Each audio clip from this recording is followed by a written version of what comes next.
There's been a major endorsement in American politics. The Cheney family has decided to come out and to support Kamala Harris. Here's Liz Cheney, the scion, on which one was this? ABC's This Week, talking about why she's decided to endorse Kamala Harris. Bottom line, why did you make this decision to support Harris, and why did you do it now? Yeah, I've been voting for 40 years. My first vote I ever cast was for Ronald Reagan in 1984. I've never voted for a Democrat. Wow. And it tells you, I think, the stakes in this election. Donald Trump presents a challenge and a threat fundamentally to the republic. We see it on a daily basis.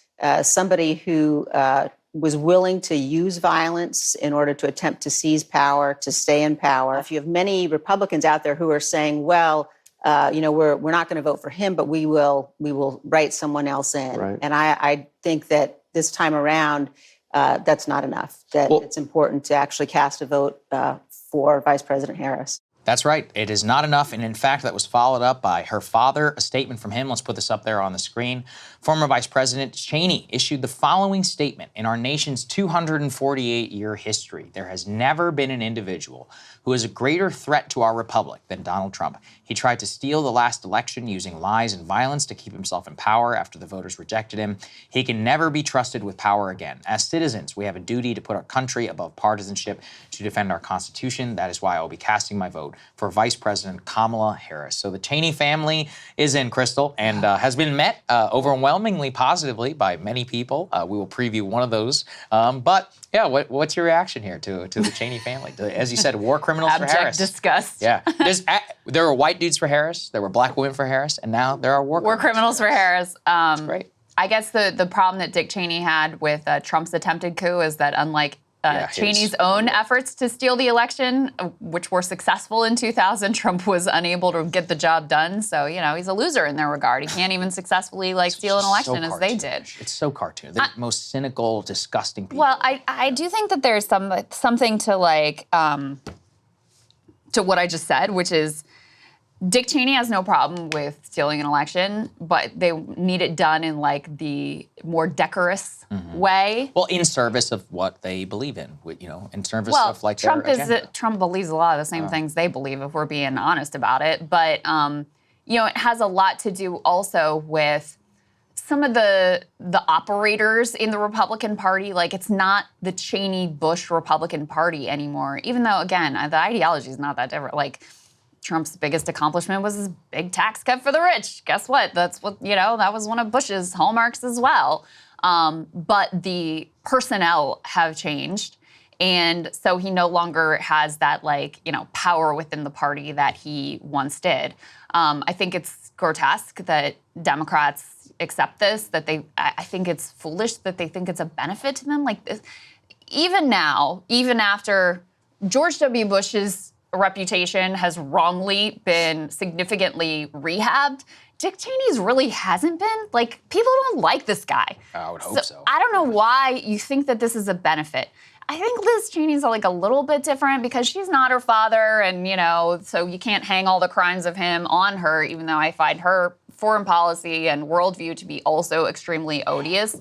But I can imagine some people who are college-educated former Republicans who might look at that as kind of an indicator of okay, even Liz Cheney is saying, listen, guys, we got to vote for Kamala Harris. But even that, it's not like she's that powerful of a national figure. It's not like there's a big Liz Cheney constituency out there. So I don't know. In the same way, it was perplexing to me that the Trump campaign thought it was and I'm not putting them on the same level, but that it was some great coup to get RFK Jr. when I'm looking and going, this is not a popular person. I feel the same thing about Dick Cheney, just on a political level. Not only is it morally grotesque that you would want the support of this man, but I don't know what he brings to the table other than, an unwanted news cycle about how horrific he was, and your association with him is net negative. Maybe people have forgotten. I don't know. That's another problem too. For me, it's I could recite the crimes of Cheney and Bush, off the top of my head easily. You could wake me up at 2 a.m. in the morning and I could do that. But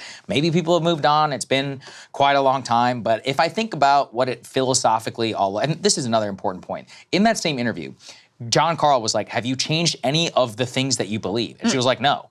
So like her positions have not changed. Her ideology has not changed. I'm absolutely willing to bet that about Dick Cheney as well.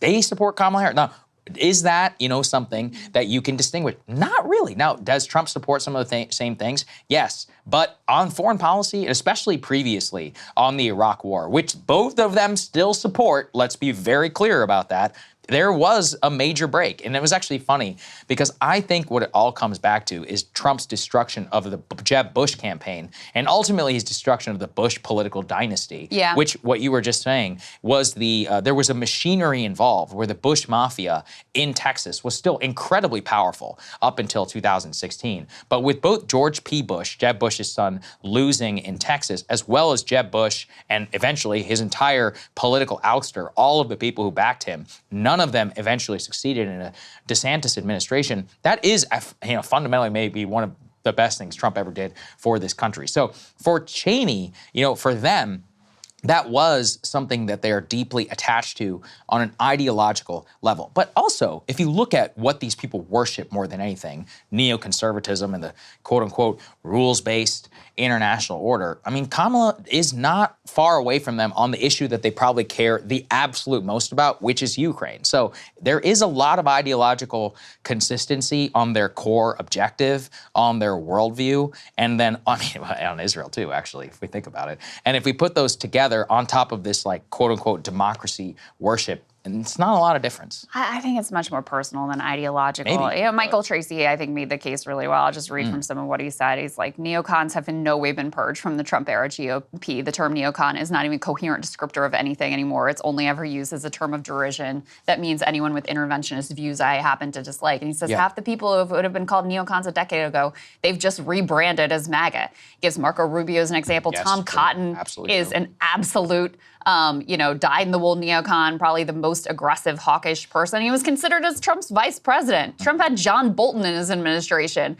Tracy goes on and says Trump's extreme pro-Israel positions and extreme bellicosity toward Iran exceeds what even most of the actual neocons traditionally advocated during the Bush years. Go ask Miriam Adelson whether she prefers the Trump-era GOP or the Bush-era GOP. Maybe her spending habits will answer the question. So I don't see an ideological break. It was easy to oppose the Iraq War after it was all done and dusted. Many people did. Many people who, supported the Iraq War for years and years and years.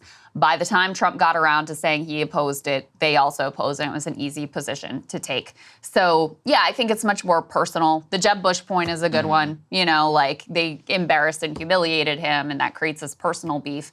I think the Liz Cheney endorsement is more defensible because I think it is a defensible position to say, listen, I disagree with Kamala Harris on any number of things, but Donald Trump literally tried to steal the election January 6th. We just can't have this. So we got to vote for Kamala Harris and try to move past the Trump era.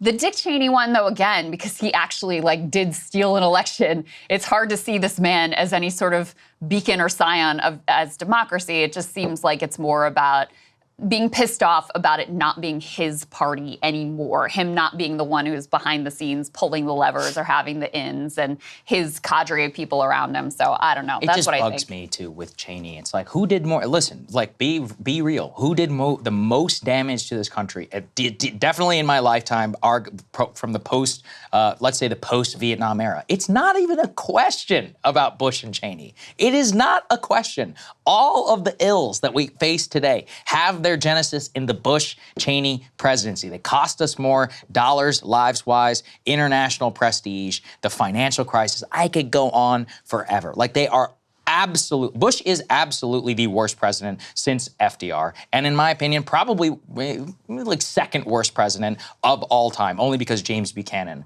was worse. And so the rehabbing of these people, especially within their own lifetimes, is maddening only because they, it's one thing to rehab Nicole Wallace, although she, should not. It is one thing to rehab Ari Fleischer. It is a whole other for the Cheney, for Cheney and Dick Cheney specifically, and for George W. Bush. I cannot countenance it at all. So Kamala's excited about it, though, apparently. She got asked about this endorsement and how she feels about it. Let's take a listen to what she had to say. Did Cheney have endorsed you? What do you think? I'm honored to have their endorsement, and I think that what they both, as leaders who are well respected, are making an important statement that it's okay, and if not important, to put country above party. And I'm honored to have their support, and I think it's an important statement right now. A lot of what I think is happening, and I was just talking with some folks here in Pittsburgh about it, is that people are exhausted about the division and the attempts to kind of divide us as Americans. She's honored to have the support of these respected leaders, Saagar. Talk a little bit about it, because I think your analysis of the electoral impact is a little different. I think this is nothing but bad look, toxic, like I just see no benefit. Okay, I would challenge it on the same RFK grounds. A lot of the people who hate RFK were not going to vote for Trump, a lot of people who hate RFK were not going to vote for Trump anywhere. They're called Democrats. So then if you look at the only slice who it's going to help him, potential RFK voters, on balance, it's a net positive. Now, are there more people who are going to vote against Trump because of the RFK endorsement than who will vote for him? I don't believe so. Now, same here for the Liz Cheney. Unfortunately, I live amongst these people. I was just showing you a sign from one of my neighbors. They worship them. They like Dick Cheney. A lot of these people served in the Bush administration. Dick Cheney, if you noticed, what did that say about where the issues? The statement was from McLean, Virginia. These are dyed-in-the-wool, filthy rich people, net worth of $10 million or above, or aspiring members of the military-industrial complex. Unfortunately, that white swing suburban demographic, they love Liz Cheney. They're obsessed with January 6th. They're obsessed with the New York Times. Those people actually did or were a swing demographic in 2020. So I very unfortunately do think that there's this rehabbing image and all of that I just talked about. They view the Bush years very differently than I think you or I would, or any, frankly, thinking person would. But if you're Let's also think about the experience of these folks. They became very rich over the last 20 years. Most people who are my age became very poor over the last 20 years. If you are poor, you became much poorer. If you're rich, you became much richer. So your kind of heuristic on that past is very different as opposed for the actual personal stakes of this. I think on net, it unfortunately is very likely a positive. There's a lot of suburban people who like her. I just can't see anyone being swayed by a Cheney endorsement. Hope so, I just can't see anyone positive. I mean, listen, the people that you're describing in this narrow slice of Northern Virginia, I mean, they already know who they're going to vote for. That's done. So I don't know. I think that both these Cheneys very much overestimate their ability to move a single vote. I just don't think anyone cares that much. And listen, there have already been so many Republicans, former Republicans, who have come out against Trump. His own previous cabinet members have overwhelmingly come out against him and said he shouldn't be in the White House again, and it doesn't really seem to move the needle. So I don't really expect it to change much, and I just think it's morally grotesque to rehab these people. So that's where I am with it. I don't disagree on that one. Hey, if you like that video, hit the like button or leave a comment below. It really helps get the show to more people. And if you'd like to get the full show ad-free and in your inbox every morning, you can sign up at breakingpoints.com. That's right. Get the full show, help support the future of independent media at breakingpoints.com.